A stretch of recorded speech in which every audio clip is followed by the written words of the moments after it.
눈동자는 스스로 지키지 않는다라는 제목으로 하나님 말씀 증거하도록 하겠습니다. 지금 다윗이 상황이 대적에게 쫓기면서 억울했던 것 같습니다. 그러니까 사울한 거겠죠.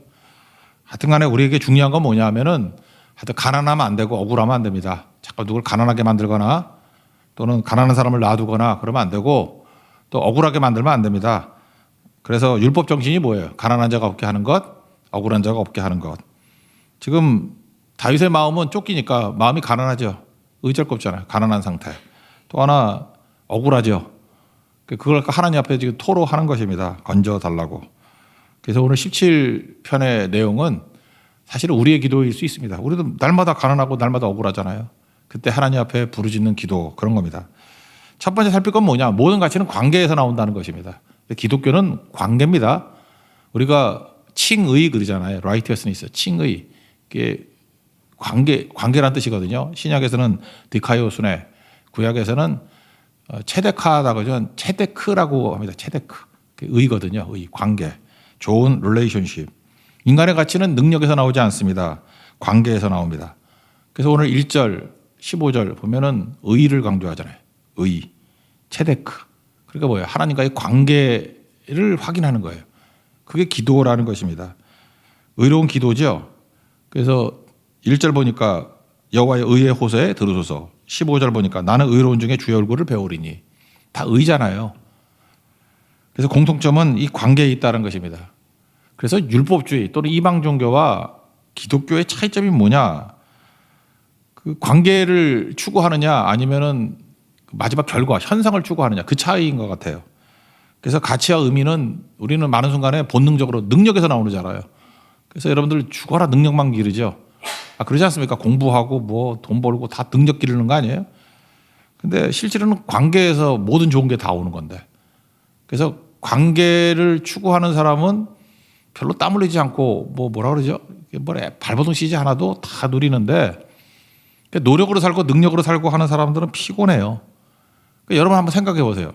2명의 직원이 있는데 직원도 한번 놓고 봅시다. 되게 능력 있어요. 능력 있는 거고 뭐 모르는 게 없어. 뭐 컴퓨터도 잘 다루고 외국어도 잘하고 뭐 되게 잘해. 하여튼 뭘 맡기면 다 잘해. 근데 횡령하는 애야. 반면에 믿을 수 있어요. 참 신실하고. 근데 약간 능력은 부족해. 누구 쓰겠습니까? 후자죠. 후자는 관계가 깨지지 않는 사람이고 첫 번째 사람은 능력 있는 관계 깨는 사람이에요. 뒤끝이 안 좋다 그러잖아요. 이런 애들. 안 쓴다니까요. 근데 우리는 많은 순간에 능력으로 되는 줄 알아요. 능력이 좋으면은 도둑놈 됩니다. 능력 좋은 사람은 다 교도소에 다 있다 그러잖아. 그죠? 능력은 능력 가지고 관계를 깨기 때문에 그렇다라는 것입니다. 신학교 다닐 때 들었던 그런 경험 같은 교수님들의 얘기가 있잖아요. 그때 그런 얘기 하더라고요. 이제 다 의욕이 있지 않습니까? 이제 좋은 목회 하려고 그러고 능력 있는 목회 하려고 그러는데 되게 전도사들이 중요하게 근데 설교거든요. 설교 잘하고 싶고 그래요. 근데 교수님들이 그러더라고요. 설교 못해서 쫓겨나는 예는 없다. 근데 관계 때문에 쫓겨난다는 거예요. 마음 훔치고 뭐 마음 도둑질하고 뭐 그런 거 있죠. 이간질 시키고 뭐 자기 챙겨가고. 제가 이제 돌이켜 보니까 진짜 그렇더라고요. 우리 교회에서도 우리 교회는 없겠지만 설교 못하는 사역자가 있어요. 쫓아낼 마음이 있나요? 교회가 아니지 그러면 오히려 더 불쌍히 여겨요. 야 정말 설교 진짜 못한다. 우리 교회니까 품어주지. 저거 딴 데 보내면 저거 쫓겨나. 뭐 그래서 품어주는 경우가 더 많아요. 근데 능력 있고 막 이러다가 아나무인격으로 막 관계 다 깨버리고 천상천하 유아독전 뭐 자기가 사과문인지 알고 그러면은 깨진다는 거예요. 진짜 돌이켜 보니까 이 말이 맞더라고요. 틀린 말이 아니라는 거예요. 관계죠. 여러분도 마찬가지입니다. 옆집 아이가 공부 되게 잘해. 능력 있는 아이야. 우리 집 아이는 뭐 그렇게 공부를 잘하지도 못해. 근데 내가 낳은 아이야. 등록금 누구한테 주죠? 이제 감이 오십니까? 많은 순간에 우리는 능력 있는 옆집 아이가 되려고 그래. 능력 있는데 아저씨 왜 나한테 등록금 안 대줘요? 내가 쟤보다 훨씬 공부 잘하는데. 웃지요? 내 아들이잖아. 내 딸이잖아. 관계에서 힘이 오는 거지 능력에서 오는 게 아니다. 그러니까 성경이 이겁니다. 계속 이 관계에서 온다라는 거. 관계하면 생각나는 게 뭐냐면 옛날 얘기인데 우리 두 아이가 초등학교 4학년, 초등학교 1학년일 때였어요. 제가 정확히 기억이 나요. 원래 저는 일주일 단위로 이렇게 머리 떠나는 교회 잘 떠나는 사람 아닌데 캐나다 가다 보니까 캐나다 집회를 2주 한 적이 있어요. 그러니까 정확히 말하면 주일 끼고 한 12일 정도 했던 것 같아요. 14일은 아니고 한 12일 정도 갔다 온 것 같은데 걱정되죠. 초등학교 4학년, 초등학교 1학년이니까. 그때 우리 어머님이 오셔가지고 이렇게 애들 돌봤거든요. 걱정이 되더라고요. 그래서 캐나다에서 전화 걸었습니다. 그때는 국제 전화였어요. 밥 잘 먹냐고, 일찍 깨냐고, 학교 가냐고 그랬더니 어머니 얘기가 너무너무 일찍 깨고 너무너무 학교를 잘 가고 뭐 말할 것도 없대. 밥도 너무 싹싹 비우고 그러면서 역시 부모보다 할머니를 더 좋아하는 것 같아 그러더라고요. 난 아니라고 생각해요. 지금 쟤네들이 율법적인 삶을 살고 있구나. 걔네 그런 애들은 아니거든요. 그러니까 부모 밑에서는 은혜의 삶을 사는 거예요. 편안하게. 근데 뭔가 긴장하고 있는 거야 서로. 그러니까 말 잘 듣는 거 아닙니까? 그러니까 이런 거죠. 관계죠. 확실히 그 1차적인 관계와 그래도 2차적인 관계가 좀 다른 것 같아요. 그러니까 능력은 관계에서 나온다는 것입니다. 성경을 보면요. 우리는 잠깐 도덕에 관심이 많아요. 그래서 도덕적으로 탁월한 사람을 왜 하나님은 미워하시고 이게 도덕적으로 좀 이렇게 개판치는 애를 이렇게 품어주나. 대표적인 게 에서와 야곱. 보면 에서가 좀 나은 것 같지 않습니까? 야곱은 뭐 여러 가지 도덕적으로 문제가 있잖아요. 근데 에서의 문제점은 뭐냐? 에서는 능력만 추구하고 맨날 사냥하면서 관계를 다 깨버려, 관계를. 근데 야곱은 그래, 죄도 짓고 막 도덕적으로 문제가 있어요. 근데 관계의 생명을 걸잖아요. 대표적인 게 뭡니까? 팥죽 사건, 장자권. 창세기 25장 34절 보니까 장자의 명분을 가볍게 여겼다. 옛날 같으면 경홀히 여겼다. 웃기게 여겼다. 우습게 여겼다. 관계가 필요 없다는 거죠. 뭐 하나님과의 관계가 뭐 필요해? 내 힘으로 사는 거지. 내 주먹 믿고 살아야지. 그러니까 이게 뭐예요? 망할 놈이잖아. 망령 때 행했다고 하잖아. 히브리서에서는. 망할 놈이라고. 근데 야곱은 어떻습니까? 빌빌대고 힘들지만 하나님 앞에 나가잖아요. 관계. 하나님 없이 못 산다고. 나 축복해달라고. 그거 아니에요? 난 다 희생하더라도 하나님 관계만 회복되면 된다고. 야복강에서도 그거 아니에요? 환도뼈 다 박살나면서도 하나님과의 관계 축복해 주시면 난 좋다고. 달에 질질 끌면서 기쁘게 가잖아요. 그러니까 관계 인생고. 그래서 야곱이 이스라엘 된 거라고요. 그러니까 크리스찬이 뭔지 아시겠죠? 관계, 그게 의라고. 의로운 기도, 관계에서 나오는 기도 이렇게 말할 수 있다라는 것입니다. 관계에는 관심이 없고 올바름에만 관심 있고 추구하면 바리새인 됩니다. 그게 율법주의자예요.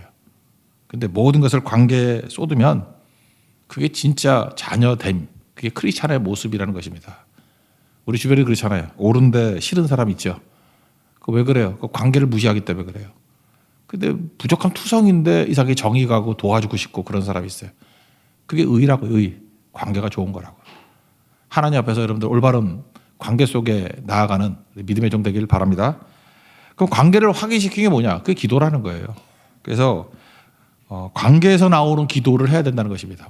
많이 부르짖고 크게 하고 길게 하고도 중요하지만 관계에서 나오는 게 중요하다는 거예요. 헨리 마틴 얘기 누누이 하잖아요. 하나님의 성품을 묵상하는 것보다 더 가치 있는 일이 없다고. 하나님의 성품을 묵상하고 하나님이 어떤 분인지, 우리 아버지가 어떤 분인지를 알면서 그 성품에 호소하는 기도를 해요. 그럼 이게 간절한 거 아니에요? 여기 보면 몇 가지가 나오는데 첫 번째 하나님은 어떤 분이냐? 1, 2, 3절에 나오는 얘기예요. 들으시는 하나님. 들으신다. 하나님 나의 기도를 들으신다. 하나님께서는 나 관심 없는 분이 아니라 내 기도를 들으시는 분이다. 또 부연 설명이 6절이거든요. 6절 한번 먼저 읽어봅시다. 시작. 하나님이여 내게 응답하시겠으므로 내가 불렀사오니 내게 귀를 기울여 내 말을 들으소서. 뭐 나의 작은 씨름에도 응답하시는 하나님 그러잖아요. 아버지라고 부르기만 해도 들으시는 하나님. 그리고 두 번째는 주의하시는 하나님. 어텐션. 나에게 무심하지 않고 관심과 집중하시는 하나님이라는 거예요. 하나님은 나에게 관심이 있어요. 하나님은 나를 좋아하시는 하나님이라고요. 이 성품을 알고 구하니 뭐 기도가 되겠죠. 세 번째는 귀를 기울이시는 분. 이건 경청한다는 거죠. 경청에서 멈추는 게 아니라 정확히 말하면 이게 주석을 보니까 길을 만드시는 것을 생각한대요. 그러니까 웨이메이커. 길을 만드시는 분이에요. 길을. 그러니까 꽉 막혔는데 내가 기도할 때마다 하나님께서 들으시고 잘 들었다 야. 그게 아니고 이걸 어떻게 하면 길을 만들어 줄까 하고 하나님이 만드신 길이에요. 그게 바다의 길이죠. 근데 그 똑같은 게 모세의 노래에서 나오는데 모세의 노래에서는 기이한 일, 여기서는 기이한 사랑. 그러니까 모든 노래가 출애굽기 15장에 기초를 둔 거예요. 출애굽기 15장 11절에 보니까 뒷부분에 기이한 일을 행하는 자가 누구니까 요걸 그대로 따가지고 여기서 뭐라고 돼 있냐면 기이한 사랑이라고 얘기했다고. 그러니까 다윗도 누구 노래를 표본으로 삼아요? 모세의 노래. 그러니까 출애굽기 15장이 되게 중요한 거라니까요. 지난주 안 나오신 분들 억울해 하십시오. 되게 중요한 노래 원형의 원형. 거기서 다 나오는 거예요. 뿌리가. 출애굽기 15장 11절 여기서 나오는 하나님께서는 기이한 사랑을 우리에게 베푸셨다. 이게 홍해 얘기거든요. 그런 것들을 쭉 설명하고 있다라는 것입니다. 7절 읽어봅시다. 7절, 8절, 9절이 홍해 이야기인데 7절 먼저 읽겠습니다. 시작. 주께 피하는 자들을 그 일어나 치는 자들에게서 오른손으로 구원하시는 주여 주의 기이한 사랑을 나타내소서. 기이한 사랑, 기이한 일, 모세의 노래에 다 나오는 얘기라는 것입니다. 그리고 네 번째는 판단하시는 분이라는 거예요. 하나님께서는 공정하신 분이에요. 사법적 판단, 미슈파트 있는 분이라는 거예요. 그래서 억울함을 풀어주신다고요. 그래서 여러분들이 힘이 있거나 여러분들이 어떤 영향력이 있을 때 여러분 주변에 너무 억울해하는 사람 많이 있으면은 문제가 되는 거야. 사실은 이번에 그 말레이시아 선교를 가는데 선교사님 요청이에요. 우리 거기 이슬람이 많이 핍박이 좀 심해졌대요. 그래서 큰 차를 못 다니기 때문에 조그만 걸로 가자. 그래서 처음에는 차 2대로 간다. 14명 타는 거. 그래서 28명 이상은 안 된다. 또 살살 빌어가지고 세대로 가면 안 돼요. 뭐 이러고. 그래서 잠깐만 이렇게 늘어난 거예요. 왜 너무 가겠다는 사람이 많은데. 그래서 은사 중심으로. 왜냐하면 저 아줌마들이 무슨 은사가 있어요. 밥하는 은사가 있잖아요. 우리 300명씩 먹여야 돼. 그래서 힘 좋고 밥 잘하고 그것도 밥도 잘하면 문제가 아니라 빨리 해야 돼. 엄청 빨리 하고 닭 잡아야 돼. 닭 100마리. 뭐 이런 것도 닭 목을 막 칠 수 있는 담대함. 강하고 담대함. 뭐 이런 것들이 다 있어야 된다니까요. 그래서 나름대로 그 은사 중심으로 이렇게 뽑아서 처음에 막혀 있는 길을 열라고 한 거예요. 그러다 보니까 이제 몇몇 성도들 가운데 억울한 분들이 있는 거야.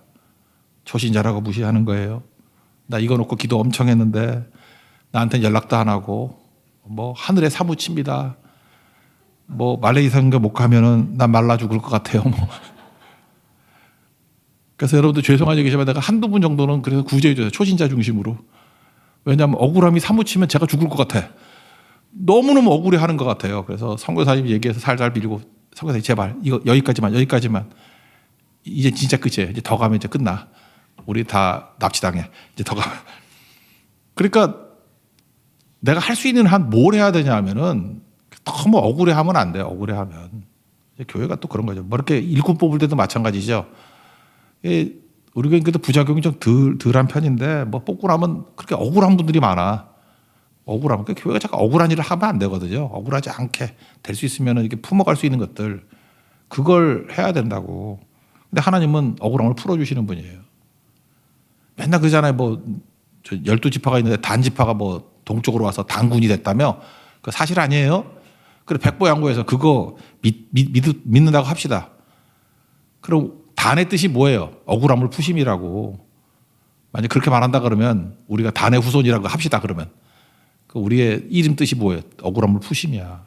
우리 민족이 좀 억울함을 풀어줘야지. 계속 풀어주고. 또 어떤 사람은 그래요. 그 셈의 그 현손의 이름이 욕단이거든. 요즘에 또 새로운 또 이론이 나왔대. 욕단의 후예래 우리가. 욕단. 왜 욕이 들어간대 왜 단이? 욕단. 나 이상한 거 가르쳐줘서 잠깐만 여러분들 국뽕에 빠질 것 같은데. 하여튼 간에 그렇게 말해도 그 똑같은 거 이것도 억울함을 푸시면 또 참 묘해요. 만약에 그렇게 굳이 믿고 싶다 그러면 우리 차용해서 씁시다. 우리 민족이 하나님의 은혜를 엄청 받고 능력을 받아서 좀 억울함을 풀어주고 가난한 자를 벗어나게 만든 그 일 하자고요. 이번에도 말레이 선교 가서 또 우리 국내에서도 하여튼 억울한 일이 있다 그러면 제일 먼저 가고 그죠? 가난한 자가 있다 그러면 제일 먼저 가서 풀어주는 그 일 해야 된다는 거예요. 그걸 판단하신다는 거예요. 판단하신다. 여기 시험한다는 말이 또 나오는데 우리 기도가 시험이라는 거예요. 시험이 뭐냐면 금의 순도를 따진다 이런 거 들었나? 금 잘 모르는데 뭐 이게 금이 많이 들어간 거 있잖아요. 뭐 그렇게 14K, 18K 뭐 그런 거 아닌가? 24K? 나는 읍소에 금이 하나도 없어 모르겠는데 하여튼 뭐 그런 거 있잖아요. 순도가 높은 거. 순금. 그래서 이게 용광로를 들어갔다 나오면 순수해지잖아요. 그죠? 깨끗해지는 거. 그거를 말하는 겁니다. 그래서 기도를 통해서 우리 기도가 그래서 기도를 보면 하나님이 아신다는 거예요. 네가 진짜 의를 추구하는 기도냐. 대화를 들어보면 안다는 거예요. 네가 진짜 하나님을 아버지를 의지하고 있느냐. 그래서 종의 기도와 자녀의 기도가 달라요. 종의 기도는 뭐죠? 8시간 일했으니까 얼마 줄래요? 이런 게 종의 기도야. 그 마태복음 20장에 나오잖아요. 뭐 1시간 일한 사람이 저만큼 받았으니까 나는 8시간 일했으니까 뭐 적어도 5배는 받아야 돼. 이런 게 종의 기도라고. 아버지 일하는 자녀는 어떻게 하죠? 더 열심히 일하죠. 중요할 때 막 일하죠. 뭐 월급 똑같이 주고 안 주고 그게 뭐 중요해? 다 나중에 자기 건데. 자녀의 기도는 달라요. 그래서 내가 종의 기도를 하고 있는지 자녀의 기도를 하고 있는지 그거를 체크해 보라는 것입니다.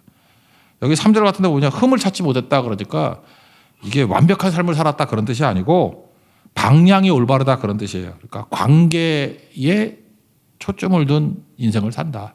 관계에 대한 확신이 있다. 읽어봅시다. 1, 2, 3절입니다. 1, 2, 3절 읽겠습니다. 시작. 여호와여 의의 호소를 들으소서. 나의 울부짖음에 주의하소서. 거짓되지 아니한 입술에서 나오는 나의 기도에 귀를 기울이소서. 주께서 나를 판단하시며 주의 눈으로 공평함을 살피소서.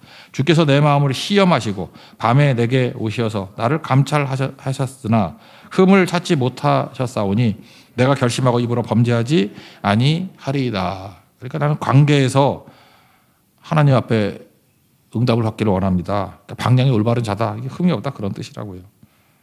그래서 관계인지 아는 게 뭐예요? 15절 보세요. 15절 다시 읽어보세요. 시작. 나는 의로운 중에 주의 얼굴을 배우리니 깰 때의 주의 형상으로 만족하리이다. 나는 관계에서 오는 것으로 만족하겠습니다. 의로운 중에 주의 얼굴을 뵙겠습니다. 그죠? 관계 중에서 주님을 뵙겠습니다. 그런 뜻이라는 것입니다. 그리고 출애굽 사건을 얘기하면서 모세의 노래를 얘기하면서 이제 7절 이하에 출애굽 사건이 내 사건이라는 거예요. 우리 성경 읽을 때 뭐 옛날 얘기 같이 듣는 게 아니라 그게 바로 나의 사건이다. 다윗은 그렇게 기도하고 있다는 것입니다. 그러니까 출애굽의 승리를 다시 반복할 수 있는 능력이 어디 있어요? 찬송할 때, 기도할 때, 감사할 때. 그러니까 똑같이 출애굽 사건을 기도하고 감사하고 찬송하면서 내게도 그대로 이루어지기를 원합니다. 그런 거라고요. 그래서 출애굽기 15장 11절부터 13절 내용기를 요 형식을 그대로 딴 거예요. 이거는 지난주에 살피진 않았는데 출애굽기 15장 11절을 보니까 기이한 일을 행하는 자가 누굽니까? 이런 표현이 있고 13절에 주의 인자하심으로 주께서 구속하신 백성을 인도하시되 주의 힘으로 그들을 주의 거룩한 처소에 들어가게 하셨습니다. 이런 내용이 요걸 따가지고 다윗은 그래서 모세의 노래를 외우고 있었던 것 같아. 그죠? 그 외운 내용 중에서 자기 상황에 맞게 이걸 갖다가 표현하고 있어요. 그게 7절부터 9절입니다. 근거는 모세의 노래입니다. 7절부터 9절까지 읽겠습니다. 시작. 주께 피하는 자들을 그 일어나 치는 자들에게서 오른손으로 구원하시는 주여 주의 기이한 사랑을 나타내소서. 나를 눈동자같이 지키시고 주의 날개 그늘 아래에 감추사 내 앞에서 나를 압제하는 악인들과 나의 목숨을 노리는 원수들에게서 벗어나게 하소서. 홍해 사건이거든요. 주께 피하는 자 이스라엘 백성들, 일어나 치는 자 쫓아오는 애굽의 군대, 오른손으로 구원하시는 주님 기이한 사랑, 홍해 가르는 거, 길을 만드시는 거, 나를 눈동자같이 또 주의 날개 그늘 아래 품어주셨다. 이거는 홍해 사건 플러스 광야에서의 보호하심. 이렇게 노래하고 있다는 거예요. 그러니까 근거가 다 모세오경에 있어요. 거기서 다 나오는 얘기들이라고. 여기서 좀 건너뛰어서 하나님께서 우리를 지키셨다 할 때 광야에서 지키신 이미지, 그 이스라엘 백성들이 이 모세오경에서 붙드는 이미지 중에 되게 중요한 의미가 두 가지거든요. 눈동자같이 보호하셨다는 것과 주의 날개 그늘. 이 두 가지 살필 거예요. 이걸 끌어낸 거예요. 이게 지금 나에게도 그대로 임합니다. 출애굽 사건 때 이게 임했던 것 같이 지금 나에게 그대로 임합니다. 첫 번째 이미지가 뭐냐? 눈동자같이. 여러분 아무리 사랑해도 내 눈동자 만져봐 그런 거 있나? 뭐 손을 만져봐 뭐 이건 되지만 눈동자를 만져봐. 우리 너무 사랑해서 눈 감아서 이거 만져봐. 그건 없죠. 그러니까 눈은 귀한 거 아니에요. 그러니까 눈동자같이 그러니까 철저히 보호해주겠다 그런 거겠죠. 그래서 눈동자에 대해서는 두 가지 메시지가 있어요. 스스로 지킬 수 없다. 눈동자는. 오늘 제목이에요. 눈동자는 스스로 지킬 수 없어요. 되게 예민하고 약한데 스스로 못 지켜요. 우리가 그렇죠. 우리가 눈동자예요. 엄청 예민해요. 우리도 되게 예민하잖아. 막 억울하면 못 살고. 그죠? 목사한테 막 이메일 보내고. 막 그러는데 예민해. 그것도 되게 약해. 그죠? 뭐 말 한마디에 나가 떨어지고. 뭐 진짜 약해. 눈동자예요. 그런데 스스로 지킬 수가 없어. 그래서 하나님께서 두 번째 보호 장치를 마련해 줬어요. 대충 보니까 한 5중 장치가 있는 것 같아요. 첫 번째 눈꺼풀이 있어요. 눈꺼풀. 제가 눈 수술 이후에 눈에 눈꺼풀에 염증이 생겼어. 난 눈꺼풀이 필요 없는 줄 알았거든. 아파 죽어. 그래서 뭐 이렇게 염증 약도 바르고 항생제 바르고 그러니까 좀 난 것 같아요. 그죠? 지금도 눈이 아파요. 그리고 이거는 무조건 반사잖아요. 뭐가 날라오면은 뇌에서 눈을 감아야 되는지라 그리고 예스 하고 감으면 이미 끝나죠. 이렇게 말해도 눈이 깜빡깜빡하잖아. 그죠? 이따 해볼게. 밥 먹을 때 눈 깜빡해. 무조건 반사잖아요. 얼마나 좋아요. 눈꺼풀이 좋고. 수술하고 나니까 눈도 잘 감기지도 않아. 그래서 애들이 보고 놀라가지고 와 이게 눈 안 감고 잔다고. 내가 강시라 그러지 않나? 좀비가 돼. 좀비. 그러니까 눈꺼풀이 되게 중요해요. 눈꺼풀 한번 보호해주고. 두 번째는 속눈썹. 이제 속눈썹 다 잘라버렸어. 나 속눈썹이 없으면 별게 아닌 줄 알았더니 자전거를 탈 때 문제더라고. 눈알이 시려. 그래서 내가 눈알이 시려 그랬더니 옆에 있던 그 경상도 놈이 눈깔이 시리세요. 아, 이렇게 경상도 이렇게 천박해. 그래서 경상도에서는 눈알이라 안 그러고 눈깔이라 그런대. 나 마음이 철렁해서 무슨 뜻인지는 알지만 내 입으로 이렇게 표현을 못 하는 거야. 서울 사람들은. 어떻게 눈알을 눈깔이라 그래? 그래서 그래 눈깔이 아프다. 속눈썹이 이게 되게 중요한 것 같고 그다음에 세 번째가 그냥 큰 눈썹 있죠. 눈썹. 이것도 자전거 탈 때 아는데요. 이게 멋지게 한다고 눈썹 싹 밀어버리고 문신한 애도 있죠. 집사님 문신했지. 예, 눈썹 문신했잖아. 저런 친구들이 문제가 뭐냐면요. 선크림을 못 발라. 이마에 바르잖아요. 그러면 눈으로 줄줄줄 들어오고 실명의 위험이 있대. 선크림이 나은데. 저는 잘 발라요. 내려오면 눈썹 타고 다 옆으로 빠져. 눈썹을 만드신 하나님을 찬송할지어다. 눈썹 민자들에게 화 있을진저. 그죠? 이게 눈에 다 들어가요. 근데 이게 하나님께 눈썹으로도 보여주잖아요. 난 눈썹 왜 있는지 알아요. 이게 옆으로 빠지게 만드는 거야. 그죠? 이게 옆으로 눈으로 들어가지 못하도록. 그리고 그러다가도 또 이렇게 잘못해가지고 먼지 같은 게 들어오잖아요. 그러면 네 번째는 뭐예요? 눈물샘이 있어. 그래서 물이 막 쏟아잖아. 물 청소한다고. 여기 혹시 그 연세 드셔가지고 안구 건조증 이런 거 있는 분들 기도해 준 분 있는데 뭐 이렇게 입안도 건조해지는 분이 있고 뭐 이렇게 건조가 많아. 주의 은혜를 받으세요. 입도 좀 촉촉해져야 되고 안구도 건조해지고. 그런데 진짜 우리 문집사님도 문관사님도 났어요. 어떤 문관사님 얘기 안 할게. 문관사님도 화났어. 입에 안구가 아니라 입이 건조하다 그러는데 지금은 침이 너무 나와서 문제래. 기도도 적당히 해야지. 그죠? 우리 민 목사님도 애 없다고 기도했더니 너무 세게 했더니 세이슬 나가지고 감당 못하고 그러거든요. 그러니까 눈물샘이 있죠. 마지막은 뭐죠? 난 잘 모르지만 죽을 때 해골 보세요. 하나님께 눈이 중요하기 때문에 구멍을 뚫어가지고 깊숙이 쑥 들어가게 만들어놨어. 그래서 보호가 되잖아요. 그죠? 만약에 눈알이 튀어나와서 이쯤에 대롱대롱 매달려 있다 그러면 때려도 되잖아 눈알. 요놈의 눈알. 근데 깊숙이 쑥 넣고 보호해 주시고. 그러니까 참 의미가 있다고 생각해요. 하나님이 우리를 눈동자 같이 사용하신다. 그러니까 스스로 지키지 못하는 우리에게 양과 똑같죠. 하나님께서 이렇게 2중, 3중, 4중, 5중 장치를 해가지고 보호하시고 붙들어 주신다. 그러므로 너희의 연약함은 흠이 아니다. 내가 붙들어 줄게. 그거죠.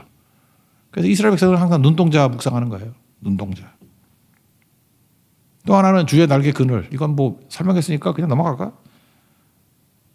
언약계 조각목으로 만들죠. 조각목이라는 건 한자인데 아카시아 나무예요. 그 싸구려 나무. 거기다 금으로 도금하고 뚜껑은 금으로 만들었어요. 천사들이 이렇게 날개를 한다고 그랬죠.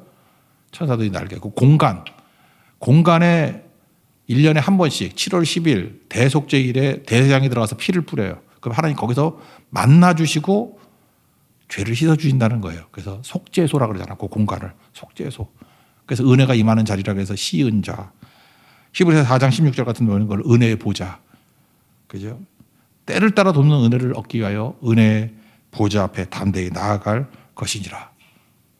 그게 뭐예요?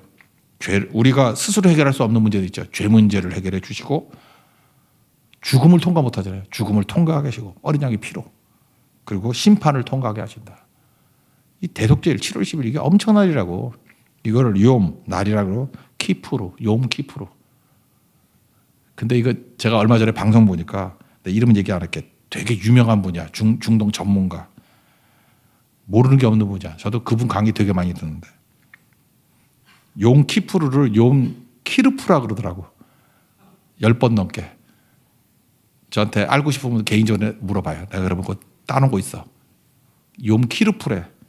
키프로인데. 4차 중동전을 욤 키프루 전쟁이라 그래요. 왜냐하면 대속조일에 공격했기 때문에. 3개월 차이죠 지금. 요번에도 하마스 공격한 게 욤 키프루 때 공격한 거라고. 그때 대속제일에. 그러니까 이스라엘이 더 열받는 거야. 무방비 상태일 때. 그래서 납치도 가능했던 거예요. 우리 잘 이해 모르죠. 왜 이렇게 방어막이 저래? 걔네들은요 안식일보다 더한 대속제일이기 때문에 그래요. 1년 중에 최고로 중요한 때예요. 그래서 다 가서 예배드리고 그러다가 깨진 거라고. 욤 키프루. 그때에 하나님께서 거기서 만나주시고 보호해 주신다. 그런 뜻입니다. 그러니까 오늘 핵심. 하나님께서 우리를 어떻게 붙들어 주셔요? 눈동자같이. 하나님께서 어떻게 우리를 붙들어 주셔요? 주의 날개 그늘 아래. 속죄소에서 우리 죄 문제를 해결해 주시고 죽음의 문제를 해결해 주시고 심판의 문제를 해결해 주셨듯이 주님이 우리를 붙들어 주신다. 그 은혜를 붙드시기 바랍니다. 읽지 않을 때 10절부터 12절까지는 대적의 악랄함. 악랄한 거 읽을 필요도 없겠지? 예. 그 악랄함을 뛰어넘어서 아침 되니까 다 해결되더라. 그게 15절이죠. 여기서 근거가 예수님도 말씀하셨죠. 자고 깨고 하는 중에 씨가 자라되 어떻게 되는지 알지 못한다. 여기 9절이에요. 아침에 깼더니 해결 다 됐더라. 15절. 나는 의로운 중에 주의 얼굴을 배우리니 깰 때 주의 형상으로 만족하리이다. 그래서 여러분들 밤중에 고민하지 마시고 그냥 맡기고 자요. 새벽기도 나온다 마음 먹고 하면 아침에 새벽기도 끝나 가보면 다 해결돼 있어. 안 믿으면 할 수 없고, 그죠? 주님이 일하시는 거예요. 주님이 책임지시고, 그죠? 이렇게 길 만들어 주신다고. 그 은혜를 체험하는 믿음의 종 되기를 축원합니다. 자리에서 일어나겠습니다. 물 가운데 지날 때에도